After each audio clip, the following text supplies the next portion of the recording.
Значит, здравствуйте, здравствуйте. Значит, сегодня мы пообщаемся с вами. Я вам расскажу про шаманов Перу, про их практики, как они работают примерно. Накидаю вам понимание, потому что я недавно приехал, вернулся домой в Болгарию из Перу. Побыл там, пожил в джунглях.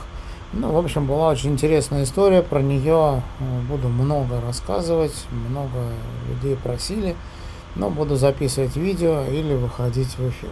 Соответственно, кроме моего рассказа, можете писать, задавать вопросы на интересующие вас темы, кроме там, что меня ждет, Вася Петя 48, вот эту дичь сюда, пожалуйста, не пишите. Ту, которую пишут обычно вот этим вот которые картишкой мечут, или те, которые там на воске льют, заливают что-то, это все не ко мне, это все к ним туда. У меня здесь более осознанная аудитория, которая понимает, что повесив красные трусы на люстру, баблище завтра тебе не прибудет к тебе. Благодарю за лайки, благодарю, друзья мои. Ну, в общем, давайте я вам сейчас расскажу. Вот видите, какая штука интересная. Это вот национальная одежда Перу. Вот тут есть капюшончик. В разных интересных расцветок. Вообще, народ очень интересный, самобытный. Есть что у них, чему поучиться, подглядеть и так далее. Единственное, что очень далеко, больше суток лететь на самолете, но оно того стоит после того, как уже прилетел. Сначала нужно добраться до Перу, после этого я добирался до Тарапота, есть такой городок, это тоже на самолете вглубь континента. Ну и, в общем, уже после Тарапота там уже можно ехать на машины в джунгли, там, где живут, кстати, шаманы. Ну, достаточно далеко все это от аэропорта, естественно, там по несколько часов. Ну, в любом случае, житие в джунглях весьма и весьма интересное для меня, общение с шаманами. Мне очень понравилось, и для меня, для моей практики, для моего курса, который я веду, очень полезная информация, практики, навыки. В общем, мне все очень понравилось. Здравствуйте, здравствуйте, и вам здравствуйте, добрый вечер. Добрый. Здравствуйте, красивая мантия. Красивая, да, у них красивые расцветки. В общем, народ такой очень интересный. Вот, значит, что я хочу вам рассказать? Хочу вам сказать, что путешествие в Перу к шаманам дало мне очень много интересной информации по восприятию людей. Я посмотрел, как они работают. Я провожу диагностику по видеосвязи, то есть это может быть диагностика дара, это может быть диагностика по здоровью, это бывает обычно диагностика по финансам, то есть нет денег, не знаю, везде работаю, никак не получается, ничего толком не выходит. Ну и, значит, что у нас? Финансы, отношения, там кто-то не может выйти замуж. В общем, при нашей жизни, достаточно короткой, у нас очень много всяких разных проблем. Посмотрел я на шаманов в Перу, вот шаманы в джунглях, я был у нескольких шаманов, можете посмотреть там мои видео. Я выкладывал, еще буду записывать, у меня видосов много, но там нет интернета, и поэтому мне нужно время для того, чтобы вот эти видео выложить, рассказать вам, кому это будет интересно, чтобы все посмотрели и сделали какие-то для себя очень интересные открытия. Так вот, я посмотрел, как работают шаманы. Они, естественно, не толпятся там гуртом по 5 человек, это далекие поселения в джунглях, где живет один шаман, у них там обычно небольшое поселение, и он ну, практически каждый день принимает людей. Помимо работы с людьми по здоровью, также по финансам, по отношениям, в общем-то, никто ничего нового не придумал. У нас у всех плюс-минус одинаково, кем бы мы ни были, там, славяне, турки, не знаю, негры, все кто угодно, азиаты, все примерно нас плюс-минус одно и то же интересует. Вот. Я посмотрел, как они работают с людьми, посмотрел, каким образом, откуда берут информацию, как заходят в информационное поле людей, которые пришли к ним на прием. Ну и, естественно, попробовал сам. Они мне рассказали, как это все делается. Мне повезло, у тех шаманов, у которых я был, на прием, на практику, на церемонию айаваски. На церемонии были русскоговорящие, русско-испаноговорящие, так скажем, и там все эти вот люди в Перу разговаривают на испанском языке. Ну и, в общем, мне переводили, что мне очень сильно облегчило задачу общения с этими шаманами. Вот. Теперь я имею еще дополнительные навыки к отбору информации у людей, из информационного поля людей, из информационного поля людей, которые ко мне приходят на диагностику, на прием. И очень много нового, интересного я, повторюсь, взял вот от этих вот шаманов. Безусловно, практика церемонии айаваски очень интересная. Я проходил эту церемонию несколько раз. Про церемонию, наверное, запишу отдельное видео. Если будет интересно, сделаю прямой эфир только по церемонии. Значит, айаваска дает и открыла мне очень много возможностей, которых я не видел в собственном, наверное, теле, в собственном восприятии. Поэтому я очень рад, что мне посчастливилось у нескольких шаманов пройти церемонию вот этой вот айаваски. Там у меня есть видео, посмотрите, проходит церемония, достаточно большая хижина, называется Молока. Вот в этой вот Молоке вечером проходит церемония, сам шаман готовит айаваску и потом всем, так сказать, разливает понемногу.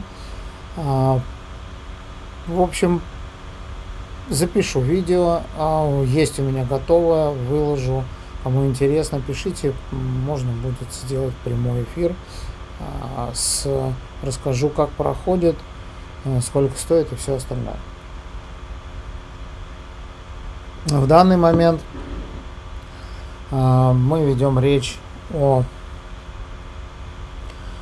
знаниях, навыке, о каких-то других возможностях, которые я взял от шаманов для приема людей, личного приема по видеосвязи, на те темы, на освещение тех тем, которые обычно интересуют всех нас.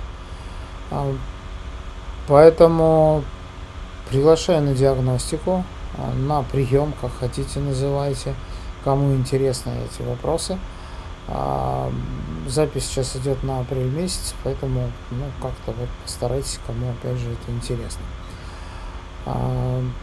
По поводу поездки было много интересного. Опять же, по порядку все расскажу. Первое время я жил в Аргентине, смотрел, что там интересного. Потом я перебрался в Перу. Ну и вот основное время я проводил в Перу у разных шаманов, в поисках шаманов. Местные жители мне помогали. Ну, в общем, путешествовал. И у некоторых из них оставался пожить в джунглях, посмотреть, как они все это делают, как они принимают людей. Там же не только церемония айаваски, там в ночь, вот это все действие. Основное действие, кроме вот этого исцеления, основное действие это, конечно, личный прием, диагностика по здоровью, по отношению, по финансам. В общем, кому нужно было по здоровью или же по пониманию каких-то процессов, происходящих с ними, то они уже, так сказать, переходили, он им предлагал пройти церемонию айаваски. Кто проходил церемонию айаваски, можете написать, рассказать, как у вас было, что у вас было и вообще, что было интересного. Мне было бы тоже очень интересно, если вы это все расскажете. Сейчас я посмотрю, что написали. Темы могут быть как затронутые сейчас, так и другие темы, которые вас интересуют. Ну, как обычно, в общем-то, душевное общение.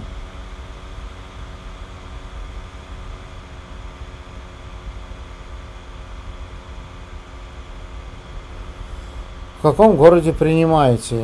Я живу в Болгарии, я принимаю я по видеосвязи из любого города. Вы можете мне написать, прийти. У меня есть люди, которые приходят из Европы, из Америки и откуда угодно, из России, да, со всего мира приходят те, у кого есть интернет.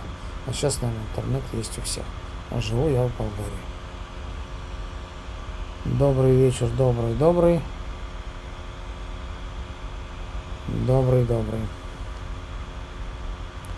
Ну что, можете писать вопросы, я сейчас посмотрю.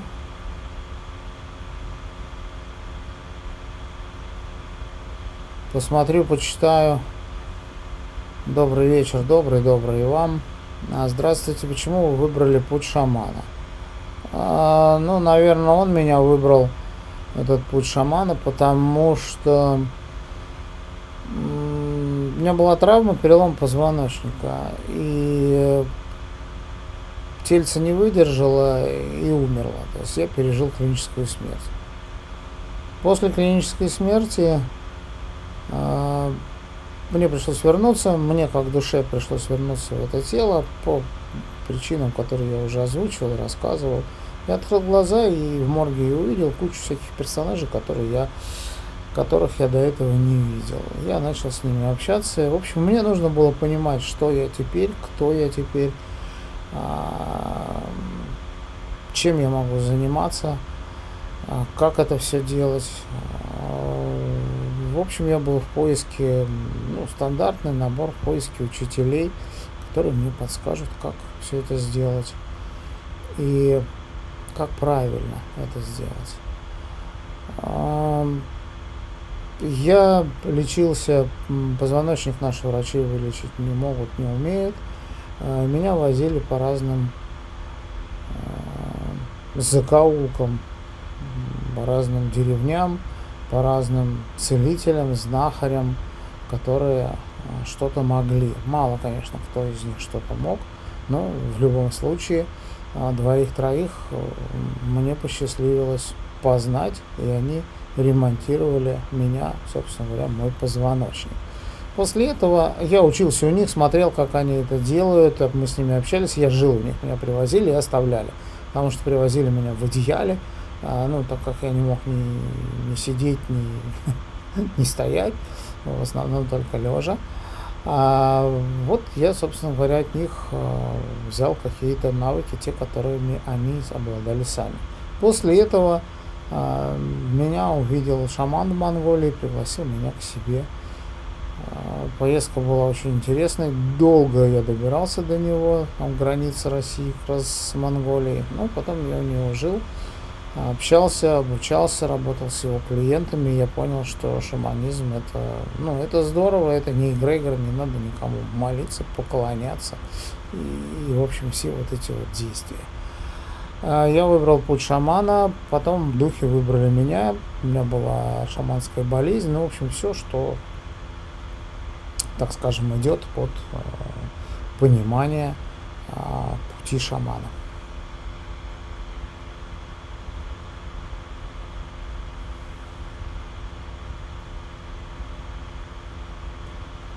Может ли быть взаимовыгода с сущностью? Я ей даю энергию, она мне информацию. Но вы сами ответили, работаете, ну, не вопрос. Почему нет?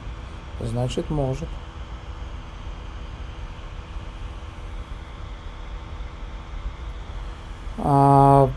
Читаю дальше. Поменялось ли что-нибудь после айаваски в вашем мировосприятии? Да, конечно, поменялось. Скорее дополнилось. То есть какой-то очередной огромный файл пришел ко мне, и мое восприятие еще больше расширилось, больше стало видение. Я в основном наблюдатель, и мне удалось еще больше расширить видение наблюдателя. То есть я наблюдаю и вижу, что происходит, не эмоционируя на происходящее. Это достаточно сложно объяснить словами, несмотря на то, что наш язык великий и могучий. Но те, кто понимает, о чем я, можете что-то дополнить, может быть, что-то не так я сказал. То есть, да, безусловно, церемония айаваски очень даже и очень мне расширила восприятие. Консультация на платной основе, конечно, на платной. Здесь другого пути нет. Безоплатно, это бес за вас платит. То есть вы ничего не платите, а бес, естественно, чем-то, что-то у вас отберет. Это, во-первых, это очень нехорошо. А во-вторых, если вы не платите, то это не дает вам никакой пользы. То есть безоплатно не работает. Вы должны что-то оплатить. Поэтому безоплатно не стоит вообще ничего делать безоплатно. К сожалению, мы живем сейчас вот в таком мире. Когда человек оплачивает, он подходит очень сконцентрированно, то есть он готовится к встрече, он готовит вопросы, он готовит себя, он готовится записывать, то есть он готовится воспринимать. Безоплатно никто ничего не воспринимает, потрындели и разошлись.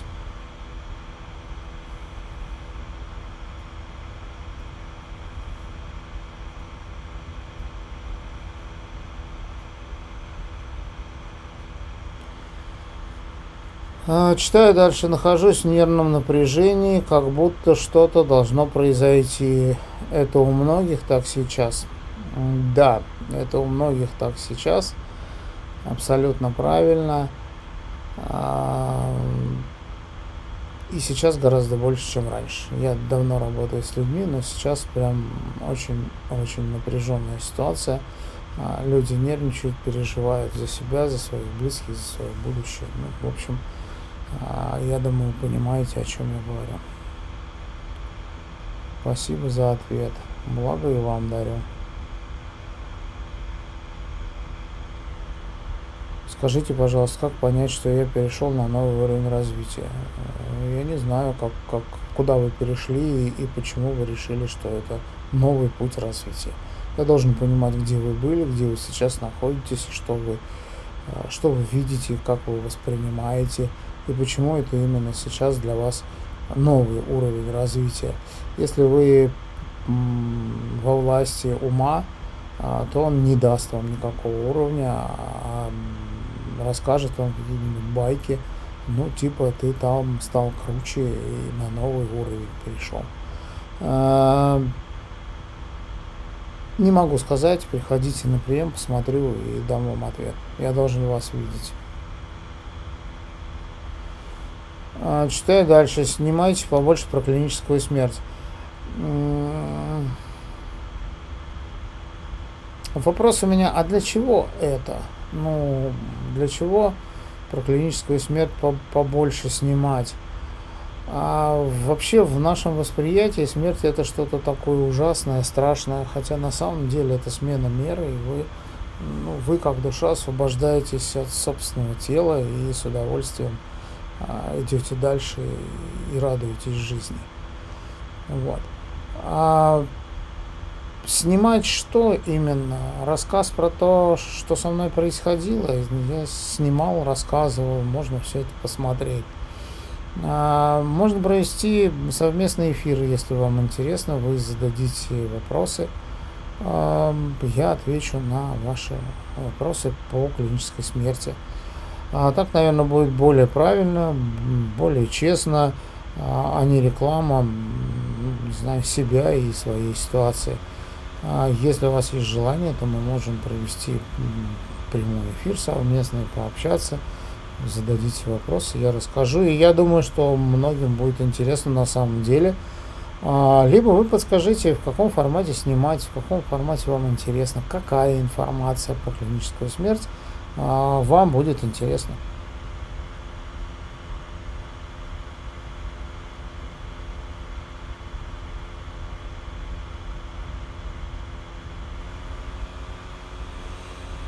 Почему, когда я захожу в информационное поле без защиты, я получаю больше информации? Я не знаю, как вы заходите, в какое вы информационное поле заходите, какую вы защиту ставите. Вы куда идете, чтобы ставить какую-то защиту? Чье это информационное поле? Не совсем понимаю, о чем вы говорите, возможно, мы говорим на разных языках. Скажите, пожалуйста, как попасть в астрал? Есть много способов измененного сознания. То есть, как изменить сознание? Я изменяю сознание лежа на гвоздях. Доска садха есть такая для спины. Я изменяю сознание в шаманском дыхании. Я изменяю сознание в шаманском погружении. Я изменяю сознание, я живу в осознанных сновидениях. Я изменяю сознание, занимаюсь практикой выходом из тела. Вот любое выберите из того, что я вам перечислил. Другие какие-то способы я не использую, я ничего не нюхаю, не курю, никакими другими не пью, никакими другими способами я не пользуюсь.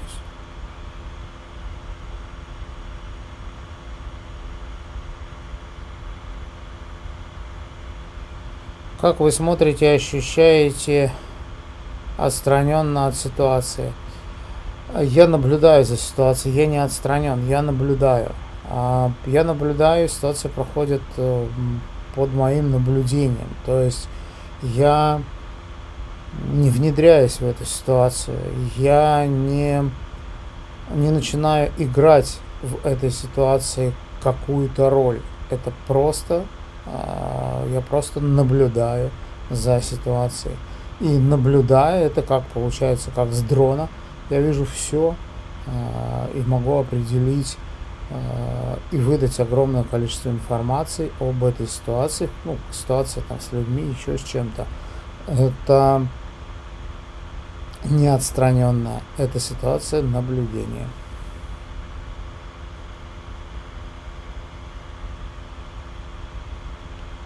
Правда ли, что души ждут веками своей очереди, чтобы воплотиться в этом мире снова? Нет, конечно, неправда. Но кому здесь интересно и хорошо? Очень маленькому количеству людей, которые, наверное, владеют огромными средствами, богатствами и всем остальным. Для чего сюда воплощаться, в этот дикий мир, в этот ад, когда мы за все платим, куча проблем у нас. Вот я только что перечислял по финансам, по здоровью, по отношениям. Мы мучаемся здесь всю жизнь. Кто там будет веками сюда стоять в очередь, чтобы воплотиться в это, хрен знает, что за жизнь вот это. Вот эти наши отношения, вот эти не знаю, во-первых, за все платить, во-вторых, непонятные отношения сейчас между мужчинами и женщинами. Мужики бухают, бабы не могут половины, это уже 2/3 родить. Вот это все, это дикий мир, который я называю адом. Кто же сюда захочет ждать веками, чтобы... Да нахрен бы оно нужно было вот это все дикое, дичайшее состояние этого мира. Здесь Ну, вы понимаете, что здесь происходит в этом мире? И вы что, хотите сюда тоже воплотиться? Я, например, сюда больше не приду никогда. Это ужас какой-то здесь происходит, непонятный никому. Поэтому это все неправда. Не верьте, что там кто-то ждет веками, чтобы в это дерьмо влезть по самые уши. Да никому это не нужно. Я думаю, что вы тоже вряд ли очень сладко живете и хотите повторить это все.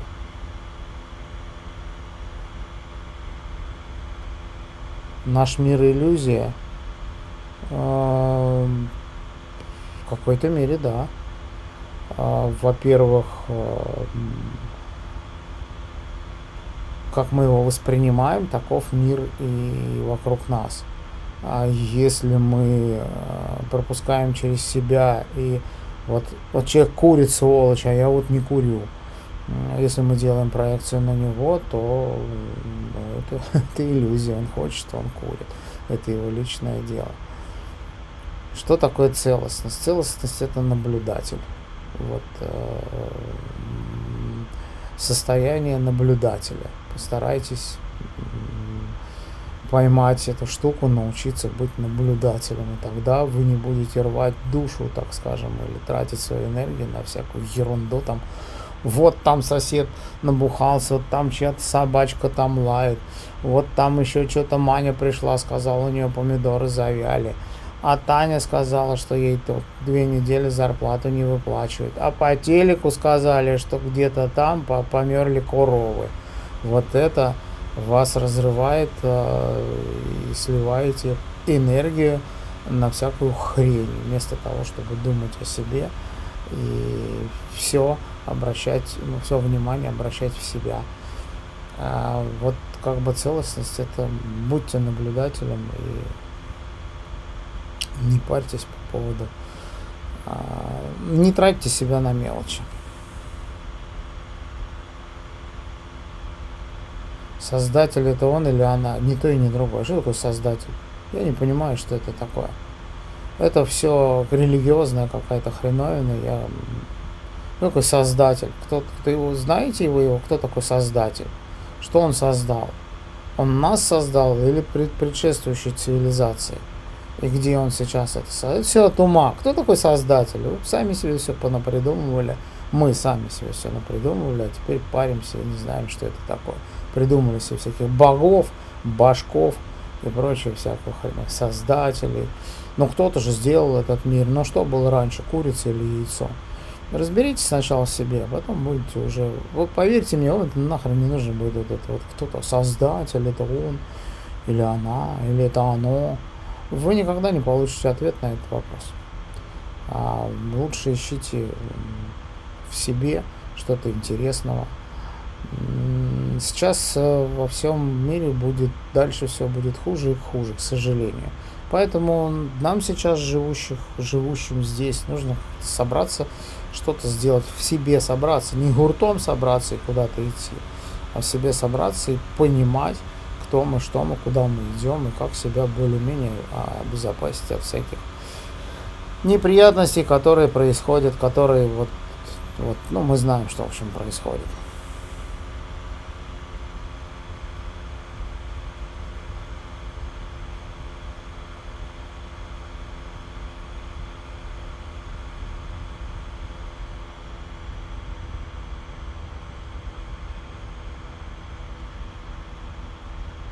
Два укола в руку это что? Я не знаю, не понимаю, о чем вы, какие уколы.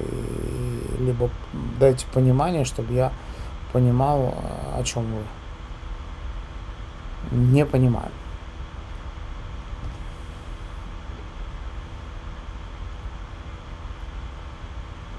Благодарю, друзья мои, за лайки. Благодарю. Очень мне это нравится. Благо всем дарю. Так, ну что, вопросы, наверное, с вопросами закончили. Если есть вопросы, пишите. Если хотите совместные эфиры, тоже пишите. Везде есть ссылки на меня, на мой телеграм-канал. То есть найти не проблема. И под видео есть ссылки. Это для тех, кто смотрит в ютубе. Те, кто смотрит ТикТоки, тоже есть ссылки, выйдете в шапку профиля, зайдете, попадете сразу ко мне и напишите. Если есть какие-то вопросы, задавайте. Еще пару минут. Люди здесь вот тоже пишут, сейчас я почитаю.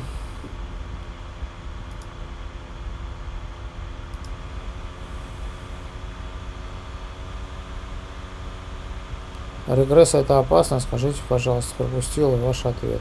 Я вам отвечал, что да, опасно. Во-первых, что такое регресс? Вот эти прошлые жизни есть далеко не у всех.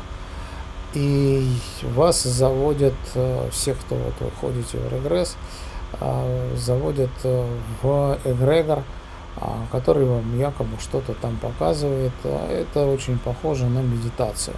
И в медитации вы полностью выходите из тела, если у вас, конечно, получается, и ваше тело свободный домик, в который вселяются всякие разные персонажи, но которые потом вам делают всякие неприятные штуки. То же самое с регрессом. Вы думаете, что вот вам сейчас, вот тут сейчас прям вам тут в прошлой жизни. Это так же, как, не знаю, вот эти вот звезды, вот эти гороскопы и прочие всякие штуки, которые там по звездам, все это вот. Ну, вы понимаете, что звезд нет. Все остальное сразу отваливается. Звезд над нами нет, есть лампочки, которые горят, потому что над нами купол. Ну, какое может быть еще там гадание по звездам, или какие-то гороскопы, или что-то еще. Какие-то натальные карты, или прочие всякие штуки. Скажите, как выйти из колеса сансары? Да нет никакого колеса сансары, вы придумали, собственно, головой.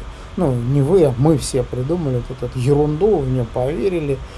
Вот это то же самое, что красные трусы на люстру, и завтра повалится баблище. Ну, будьте разумны, вы забейте вот на эту херню, вот это колесо сансары, вот это все это великие какие-то слова, которые никто не знает, что это, с чем это едят, тем более не знают.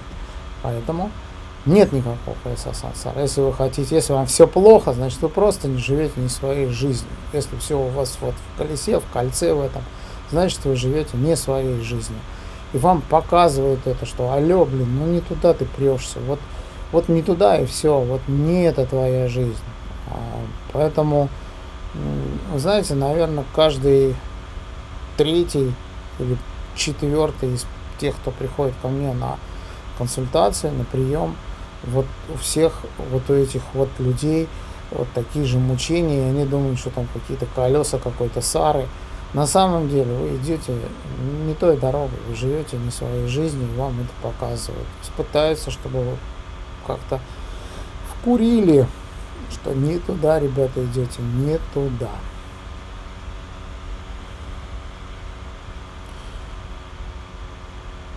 Можно ли черпать силу из разных эгрегоров одновременно? Да черпайте, если умеете, почему нет?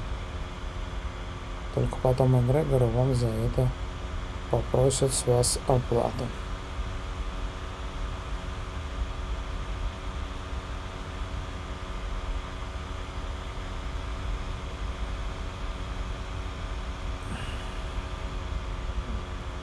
Здравствуйте, читаю дальше. Здравствуйте, если говорят, есть подселенец, но никто не может работать, мол, мне не помочь. Да это все неправда. При желании мы ищем возможность. Подселенец, в первую очередь, вы сами должны хотеть его убрать. Ну, во-первых, я очень давно работаю с подселенцами, с сущностями и прочими всякими штуками. Я работаю с психически больными, так называемыми, хотя они абсолютно не больные. Шизофрения это не болезнь. Я работаю со многими шизофрениками, но это не болезнь. Если вы хотите избавиться от подселенца, то в этом нет никакой проблемы, какой бы он там у вас ни был. Все это ерунда, все это делается, и на любой гвоздь находится гвоздодер. Поэтому, ну, просто, наверное, не тех людей вы находили. Есть ли выход с нашей земли? Конечно, есть, но нас туда никто не пустит. Выход находится через Австралию, там сразу за Австралией Антарктида, и там можно свалить. Но забор построен, причем не один в Австралии, под высоким напряжением, которые армейцы патрулируют. Ну, в общем, нас, вас никто туда не пустит. На самом деле есть, да, конечно, мы живем на небольшом участке земли. Земля плоская.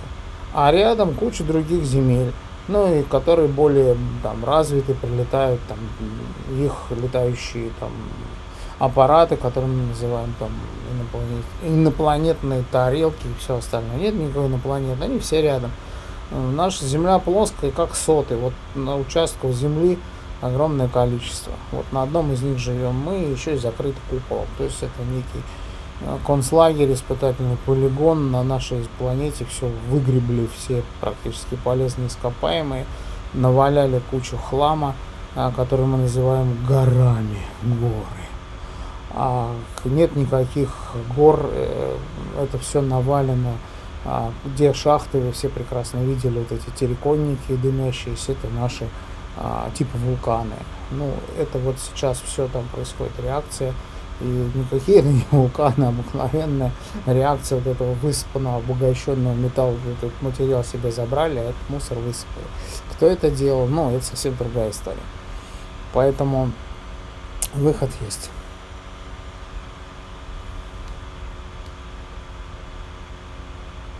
Может ли быть, что это с чем они взаимодействуют, или это сильнее мастеров, у которых просила? И так может быть. Не могу вам сказать, не знаю, что у вас за подселенец, и не знаю, что за мастера. Если они видят это, то это совсем другой разговор. Если они просто дуют в уши, то это не мастера, а просто люди, которые нечестно, так скажем, зарабатывают. Вот все, не более того. Жизнь после смерти тела есть? Конечно, есть. Душа же вечна. Какие проблемы? Никаких проблем. Я, когда тело мое умерло, я с огромным удовольствием вышел из него и свалил. Быстренько. Конечно, есть смена меры, но вот вы носите какие-нибудь одежду, вот она там и истрепалась, вы ее выбросили, одели новую и радуетесь. Вы же никуда не делись, правда? Это просто одежда. Так вот, тело это и есть одежда, та, в которой душа ваша находится в данный момент.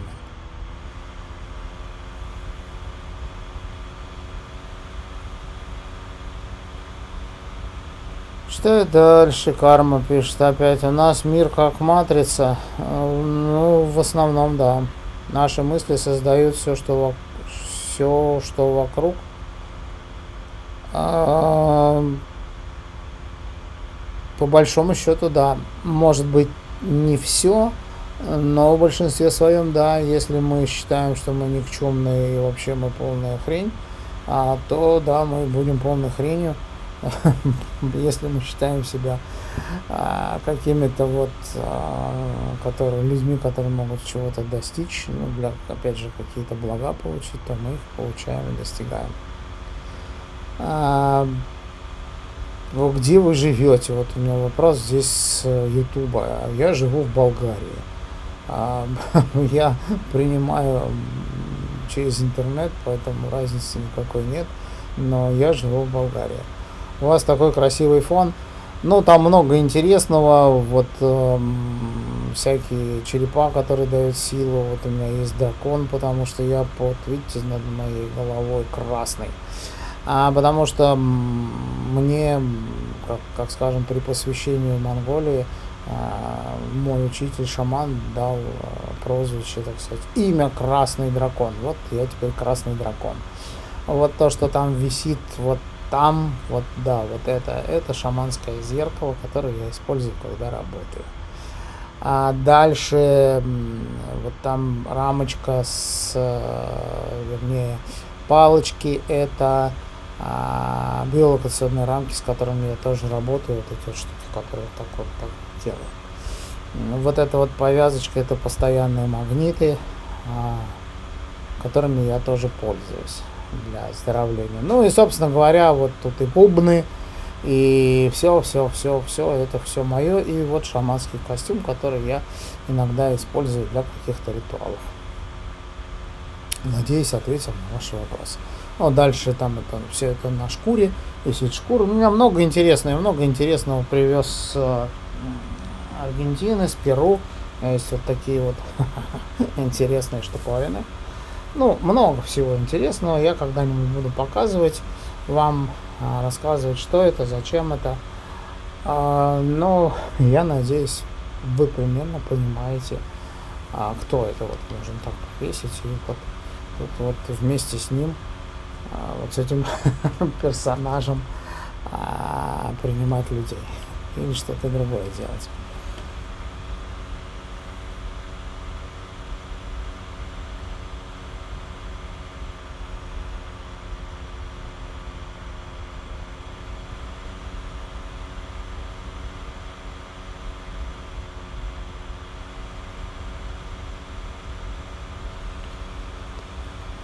Так, друзья мои, пишите, задавайте вопросы. Я сейчас почитаю еще, сколько стоит ваша консультация, смотря сколько вам нужно.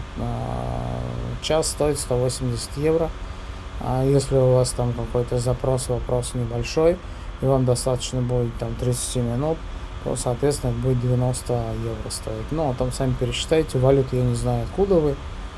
Если в русских рублях, это сейчас там что-то 15 тысяч, если в долларах, то это 190 долларов. Ценник я не поднимал, 180 евро как было, так и есть. Единственное, только в рублях становится, к сожалению, все больше и больше.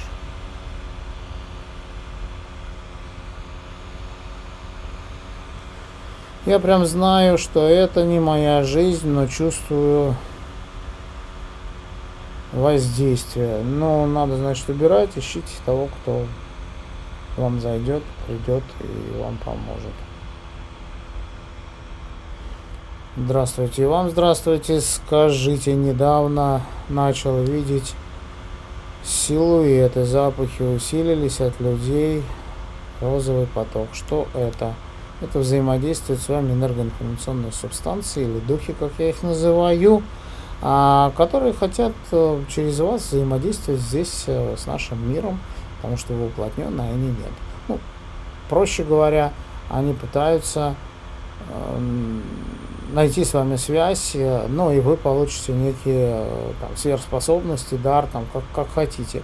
Может быть, к целительству, может быть, вы станете медиумом, я не знаю. Надо смотреть, что за персонажи, почему, для чего они это дают, кто они, откуда, ну и, в общем, как с ними работать.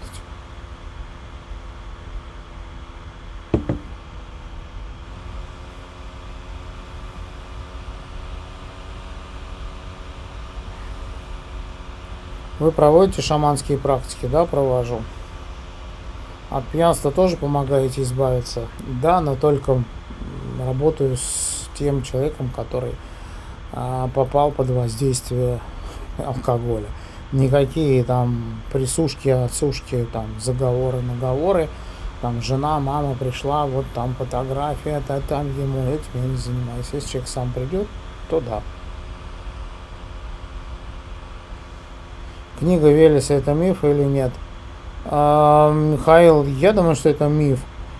Вся история наша обман. Ну, это тоже отдельный разговор, очень долгий и информативный. Я могу вам рассказать. Ну, во-первых, не было никакого иго татаро-монгольского, это все обман. Никто не строил Питер, его нашли. Да и, собственно, и Петра-то, скорее всего, не было. А вот нам вот это вот все вброс ложной информации, чтобы мы здесь вот тупенько сидели и не хрюкали. Мне кажется, что это миф, потому что достоверных источников нет, а вброс, в общем-то, сделать можно любой. Но зачем вам эта книга Велеса там и все остальное? У вас есть свое информационное поле и свое потоковое знание. Его очень несложно открыть в измененном состоянии сознания. И там есть все. Абсолютно все, что можно и посмотреть, и потрогать, и в общем. А как это, что нет звезд? Ну вот так, нет звезд и все. У нас купол, и на куполе лампочки. Вот они мерцают, вы их видите. И, собственно говоря, ну, какие звезды? Это обыкновенные лампочки, так же как лампочка. Большая лампочка это солнце.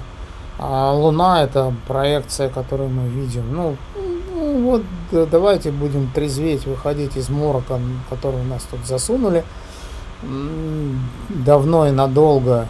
И будем понимать, где мы находимся, для чего мы здесь, кто нами управляет, что нам втюхали. Вот, ну, опять, друзья мои, такая, много информации надо рассказать, чтобы вы понимали, о чем, собственно, я. А под землей есть закрытые экосистемы с животными? Я думаю, что есть. Совсем недалеко живут гномы, то есть не глубоко. Ну а дальше, я думаю, там всего и много. Но больше всего на землях, которые рядом с нами, которые, грубо говоря, за забором. Чего мы, собственно говоря, тоже не знаем. Но я думаю, что все, что сюда принесено было, все, что здесь когда-то было, это все как зоопарк. Вот привезли, сдохло, нет, не выжило. То там мамонты подохли, замерзли, то еще что-то там случилось. Ну, то есть вот как на испытательный полигон закидывают всякую живность. Ну и не только живность, потому что все люди, которые мы знаем, нации, так сказать, это другие конструкции с других земель, и нас здесь заселили всех вместе. Почему у них другие языки? Я не имею в виду там славяне, европейцы, это все одно, это все просто нам поменяли языки, чтобы нас опять же надурить. А вот китайцы, вот это все другие конструкции, то есть это другая цивилизация, которая жила где-то, вот сюда их немножко привезли, заселили, и мы теперь с ними взаимодействуем. Едят они, говорят они не так, как мы, и очень не похоже. Живут они тоже очень не похоже. Едят они тоже очень не похоже. Поют они тоже не так, как... в общем, кругом один обман. Титаны жили на нашей планете, и не только титаны. Было всего очень полно, было много экспериментов, много сюда завозили, и циклопов одноглазых, и пегасы здесь были. И все, что вот вам рассказывают, на самом деле это все было, и даже то, что не рассказывают, было много всего.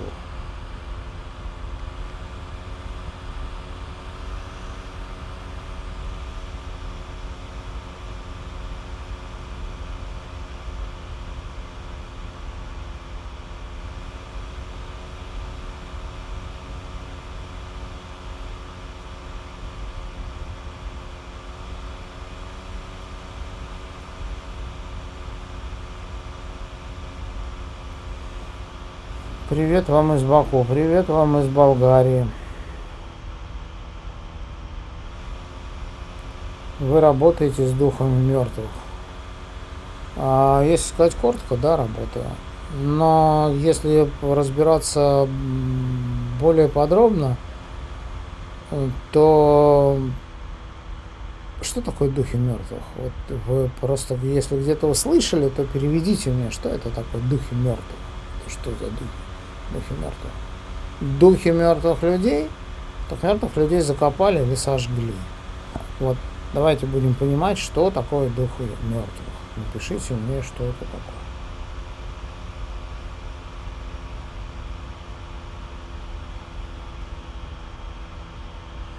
Как убрать негатив в квартире и почистить свой дом?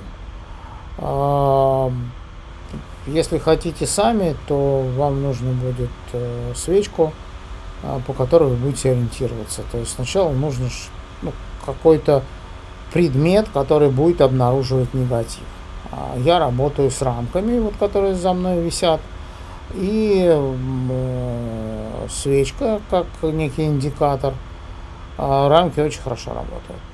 Ну и естественно, чтобы почистить, я пользуюсь окуриванием, то есть травой. Вы можете взять, купить просто полынь, поджигать, чтобы полынь постоянно тлела, и проходить в каждый угол по часовой стрелке. Вот.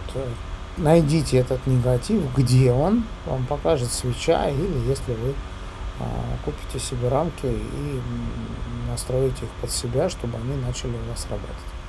Вот. Сначала нужно найти, где. Он не вот тебе по всей квартире, а он где-то сидит. Может быть, какие-то подарки кто-то приносил, дарил, и там он сидит. То есть надо смотреть. Либо найдите специалиста, который вам поможет.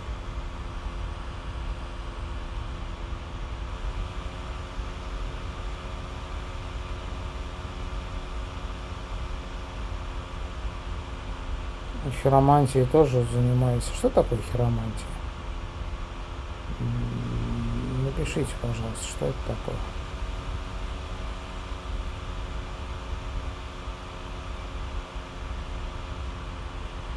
Я тоже выхожу из тела, вижу параллельные миры, пирамиды и каньоны. Я не знаю, что такое, работаю с биоэнергией. А что такое биоэнергия?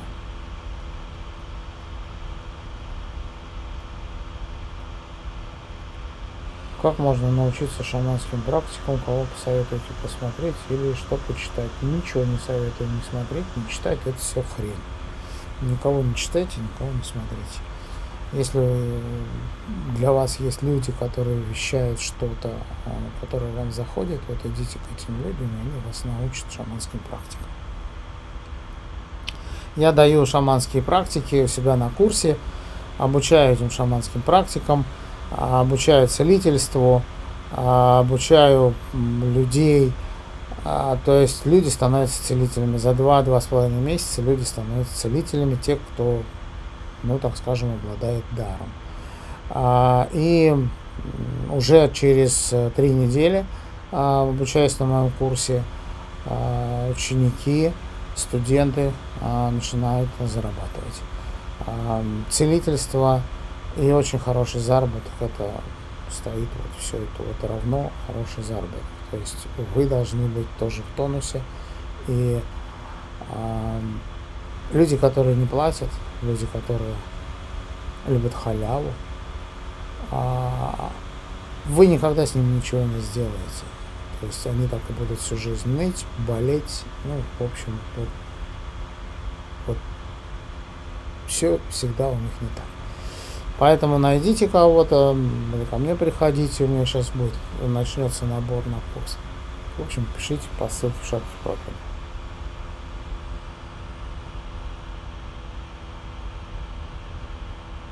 Вы говорите про грибы, измененное сознание.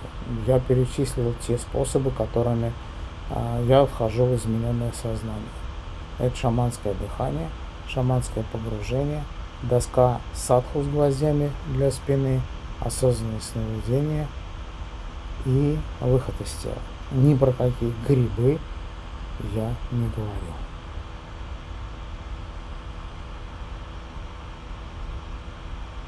Кто нами управляет? Ну, это отдельная тема, и будет желание, пишите, я сделаю отдельный эфир, чтобы рассказать вам свое видение.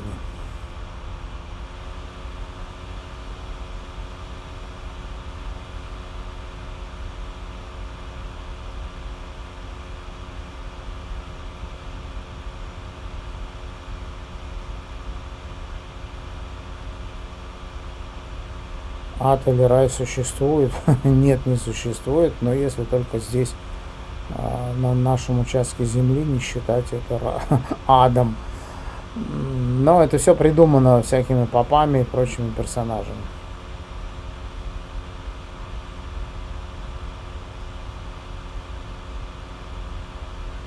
Я думаю, духи мертвых — это сознание. Я вообще не понимаю, при чем здесь духи мертвых и сознание. Я не понимаю, о чем вы. У вас, видимо, неправильное восприятие мира, то есть, ну, надо разбираться.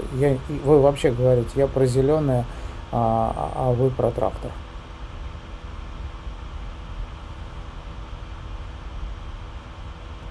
Мне снятся покойники, это нормально. Мне после таких снов нет сил. Это не покойники снятся, а приходят сущности и вас дует на энергию. Поэтому вы после этого, после этих снов у вас нет сил. Никаких покойников вам не приходит. Это приходит сущности в образе покойников вас там.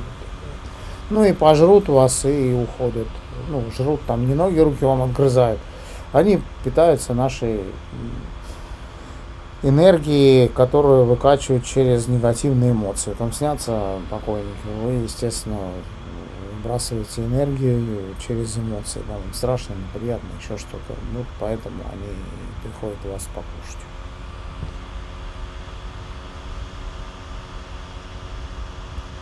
Духи с потустороннего мира, я слышал, что они берут плату с заказчика определенную. А что такое потусторонний мир? У нас все здесь. По какую сторону?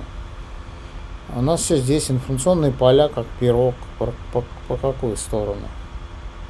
Потусторонний мир. Не совсем понимаю. Вы, ну, как-то восприятие у вас какое-то. И какую определенную плату они берут с заказчика? Что за духи потустороннего мира? Все здесь. Вы изменяете сознание, вы увидите другие миры. Они не потусторонними, вы будете в них. Поэтому не знаю, как насчет платы там каких-то. Это все от ума. Вот это плата, еще что-то.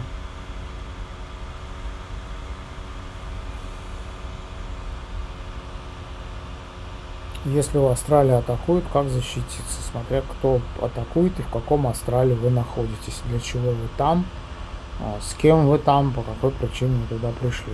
Ну, невозможно ответить на ваш вопрос, пока я вас не посмотрю и не задам вам пару вопросов. Ну, невозможно. Я не знаю, у меня нет информации. Это так же, как, не знаю, вы мне позвоните и скажете, у меня заглохла машина, или я вам позвоню. Вы мне спросите, какая машина, а почему заглохла, а какие вот тут, а бензин там в ней есть, а это в ней есть. Вот, то же самое я вам буду задавать вопросы, а мне нужно посмотреть на вас. Поэтому кто вас там атакует, что вы там делаете, этого я не знаю.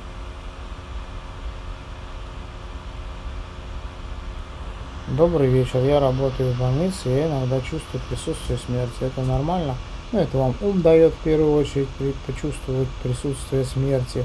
На самом деле смерть — это смена меры. Да, возможно, вы знаете, чувствуете, что произойдет, что тело человека закончит, определенного закончит свое существование. Это абсолютно нормально, потому что вы находитесь, ну, не знаю, как на рыбалке, да, вы находитесь на рыбалке, обязательно там будут комары, мошки, там будет пахнуть речкой и все остальное. Также там вы находитесь в этом, оно вам надо.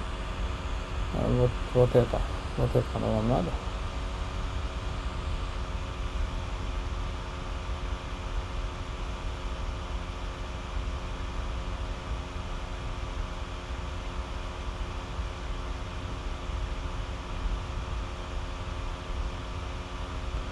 У меня есть дар, но наставника нет. Нет доверия. Как быть? Не знаю, как быть. Искать наставника такого, чтобы было доверие к нему. А Оксана пишет, я научилась благодаря вам задавать вопросы во сне. Очень благодарна за это. Ну, Оксана, благо принимаю, вам дарю благо за добрые слова. Я очень рад. Законы кармы тоже выдумка. Конечно, выдумка. Карма — это то, что вы делаете сегодня, завтра будет с вами. Бухаете, завтра будете болеть. Больше бухаете, ну, где-то будете там в других местах. Какая может быть? Сегодня на последнее купили, завтра денег у вас не будет. Это карма? Нет, это последствия вчерашних ваших действий.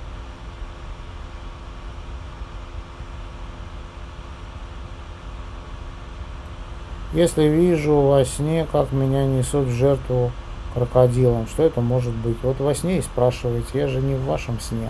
А здесь сны никто никогда не трактует. Это обман, все эти сонники и прочая всякая хрень. Там и спрашиваете, вот там, в той ситуации, там. Почему сюда идете, здесь спрашиваете? Здесь нет ответа, его не может быть. Только там. Идите там, тот сон, и там спрашивайте, что за хрень, почему это так. А ну-ка объясните мне.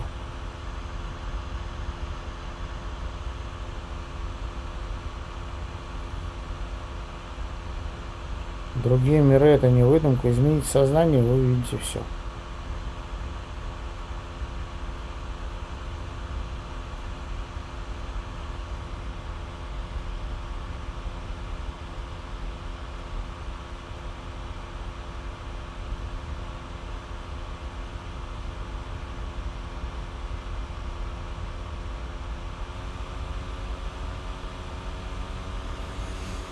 Как развить в себе интуицию, как почистить шишковидную железу? Вау, железа-то вам зачем ее чистить? Вы ее что, испачкали? Вы ее уронили на пол, эту железу? Развитие интуиции и прочее всякое хреновина, это тоже все обман. Все это дается нам через взаимодействие с духами. Чтобы вот развить это взаимодействие, нужно заходить в измененное сознание и там уже решать все эти вопросы, просить, чтобы вам открыли интуицию, то есть вы через них будете. Я об этом тоже рассказываю на приеме на своем и обучаю себя на курсе. Цель проживания на Земле – получение удовольствия.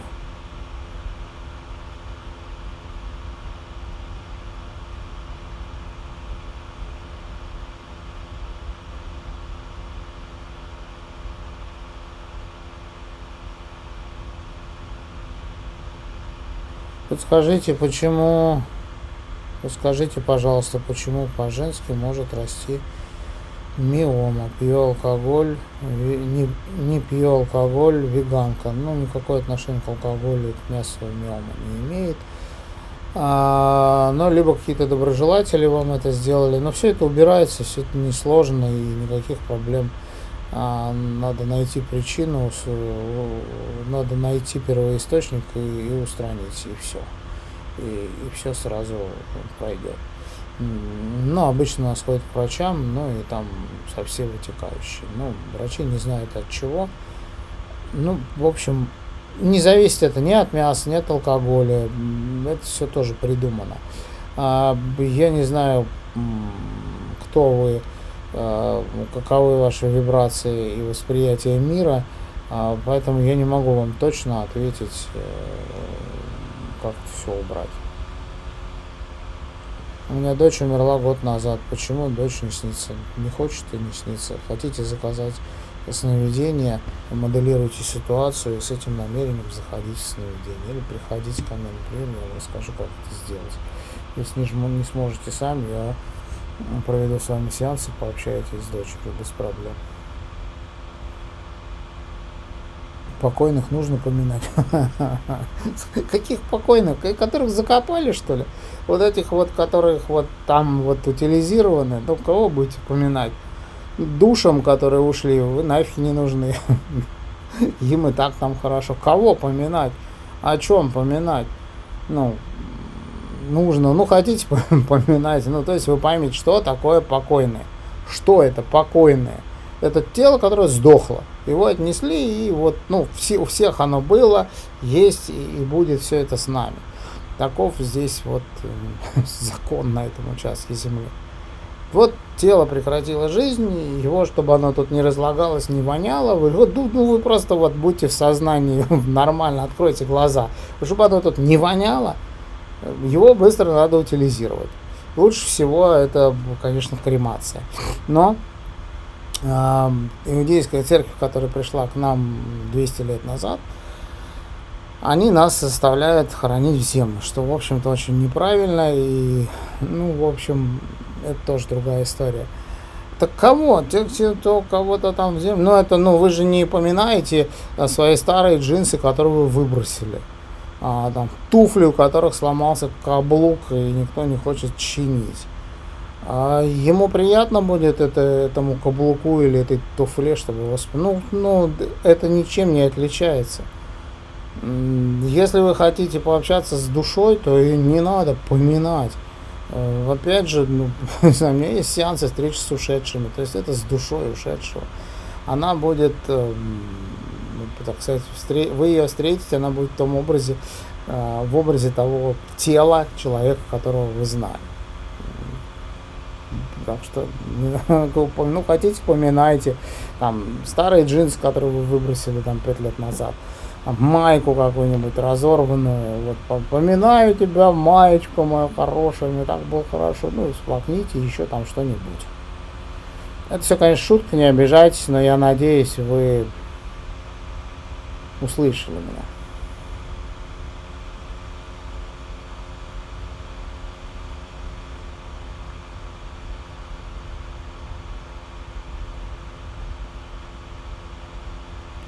Как понимать тогда понятие кармические узлы? О, узлы кармические. Да как хотите, так и понимаете. Вам лапшу на уши наливают, вешают, а вы говорите, кармические узлы. Это, ну, вот это все забивает вам, чтобы от самого важного, от самого необходимого, от самого вкусного вас отвлечь. Вот вам и рассказывают то про реинкарнацию, прошлые жизни, кармические узлы, саму карму и прочую всякую фигню.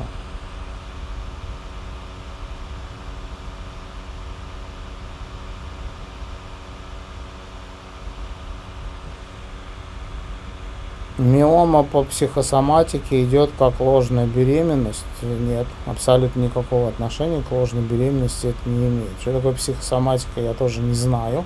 Нет, я все прекрасно знаю, о чем вы говорите, но это тоже обман. Психосоматика это пипец какой. Тело не может обмануть, и тут это все. Есть ли судьба, перевоплощение? Нету ни судьбы, ни перевоплощения. Перевоплощение есть, но в очень минимальных количествах. Опять же, вас дурят. Вот все мы перевоплотимся там куда-то, чего-то. Это все неправда. Судьба, ну, как вы себя ведете, так вы и такая судьба и будет. Будете бухать, будет судьба в теплотрассе. Будете ходить на работу всю жизнь, будет вам 3000 пенсии. Судьба. Если вы, не знаю, создадите свой какой-то бренд, начнете что-то делать более толковое, полезное, начнете вкладывать деньги в себя, а не в дачи, машины, квартиры и прочую всякую хрень, которую завтра могут отобрать, тогда у вас будет совсем другая судьба. Поймите просто, что нужно делать, а что не нужно делать. И вы уже, знаете, вот бухаем, судьба наша понятна. Ходим с 8 до 5 всю жизнь, там, вот я 40 лет, там 50 отработал на этом производстве. Больной, что ли? Что тебе это дало, кроме проблем и копеечной пенсии? Ну, опять же, никаких проблем. В пятницу вечером закрыл ногой дверь и до свидания. Ни суббота, ни воскресенье, там, делай, что хочешь на даче, там, сажай бзнику и все что. То есть, что вы вкладываете, то вы получаете. Работаете на кого-то, кто-то вам что-то потом даст. Вот судьба это поведение наше. Годами, десятилетиями. Куда, в какую сторону мы идем, туда мы, в принципе, и придем.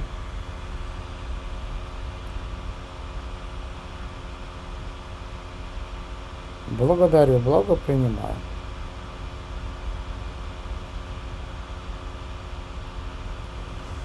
Законов рода и родовой системы тоже не существует. Практически нет, не существует. А какой род может быть, если весь ваш род был закопан в землю по велению иудеев? Те, кто тела закопанные в землю, никто не становится, души никакие вашего рода не существует. Попы это знали, знают, и вот, пожалуйста, никогда, славяне, по крайней мере, никогда не хоронили в землю. Никогда. Утилизация была на погребальном костре, и все это дело утилизировалось. Поэтому давайте будем понимать, что такое род, там что-то. То, что вы видите, где-то вам там рассказывают, вы заходите в эгрегориальное поле, и вам там вот это накачивают, чтобы вы все-таки в это верили. Но на самом деле все просто. Этого нет, ну, почти нет. Безусловно, есть какие-то у кого-то. Но кого вы знаете? Вот маму, папу, бабку, прабабку. Дальше кого-то знаете? Нет. Никто практически не знает. Их просто не было нашей конструкции, нашему роду, так скажем. 280-300 лет, не больше. Нас сюда заселили не так давно. Поэтому какие там могут быть? Вот считайте, сколько за 200 лет, за 300 переродилось вот это все.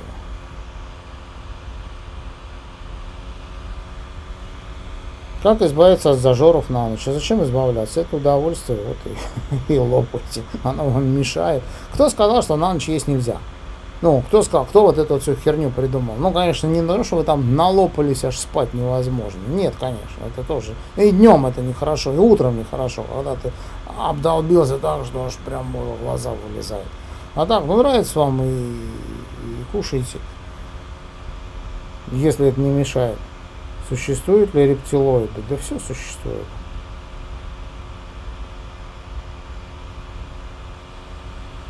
Правда ли, что делать расклады это грех? Смешной народ. Что такое грех? Ну, что это такое? Расклады делать грех. В носу ковыряться грешно. За ухом чесать тоже не ходно. Да что за бред? Что такое грех? Грех придумали попы. Чтобы вас пугать, чтобы вы все, как говорят хахлы, стремались. И ходили ровно, стояли в стойле в эгрегориальном, и вас доили. Ну, да делайте вы себе расклады. В носу ковыряйтесь, за ухом чешите. Никакого греха нет в природе. Что такое грех? Есть действие, хорошо или плохо. Есть стул, мы на нем сидим, в жопе нашей мягко, хорошо. Выкинули стул в окно, попали по башке кому-то. Нехорошо. А стул, как он был стул, так он и есть стул. Как где тут грех? Я не понимаю, при чем здесь стул? Это действие. Нравится вам делать расклады? Да делайте, никто ничего против. Какой-то грех, я не знаю.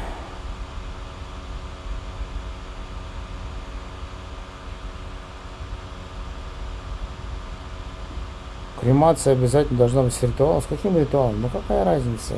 Делайте, вам нравится, делайте.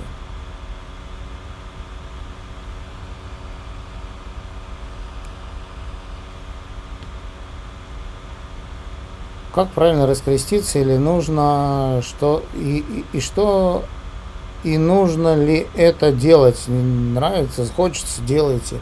Не хочется, не делайте. Если вы не ходите туда, то и не делайте. Если вас не тянет, то и не делайте. Повесьте где-нибудь на дерево, там, в парке, в лесу. Крест, если вы не носите, тем более вообще нафиг не надо.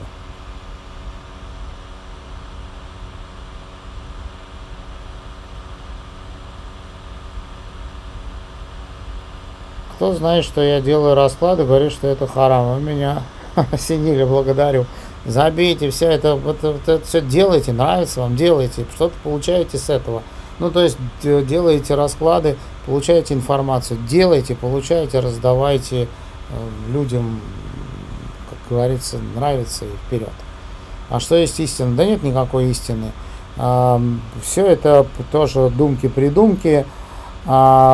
Получается, что только шаманизм истина, а никто не говорит про шаманизм, что это истина. Шаманизм — это мировосприятие. Вот как я вам сейчас говорю. Никому не молимся, никого ничего. Ну, то есть нет никакой вот этой вот привязки к какому-то непонятным богам, какой-то хрени. Есть и природа, и энергия, и здравый ум, который вот, а дай-ка это что-то я рассмотрю, что это такое. Поэтому не вопрос. Предупреждение о нарушении. На вашу трансляцию поступила жалоба, проявление ненависти. Это к чему же это я, собственно говоря, ненависть проявляю? По-моему, я никому ничего не проявляю.